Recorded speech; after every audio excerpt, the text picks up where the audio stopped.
ఈ వెంకటేశ్వర స్వామి వారి 7 శనివారాల వ్రతం అనేది 2 విధాలుగా ఉంటుంది. మొదటి విధానంలో ఏంటంటే ప్రతి వారము కూడా వెంకటేశ్వర స్వామి 7 కొండల స్వామి కాబట్టి ఒక్కొక్క కొండకు సంబంధించినటువంటి పేరు, ఆ కొండకు ఆ పేరు ఎందుకు వచ్చిందో ఆ కొండకు సంబంధించిన కథ మొత్తం కూడా చెప్పుకొని ఆ తర్వాత ఎవరైనా దంపతులకు భోజనం పెట్టాలి.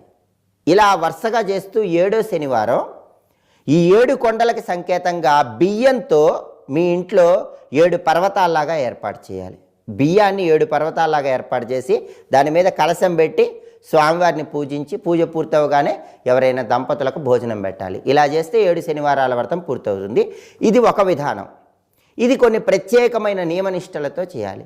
ఇంకొక విధానం కూడా ఉంది, అది చాలా సులభమైన విధి విధానం. ఆ విధి విధానాన్ని ఎవరైనా సరే ఎప్పుడైనా సరే ఆచరించుకోవచ్చు. దానికి పెద్దగా నియమాలు ఉండవు. ఆ విధి విధానం ఏంటంటే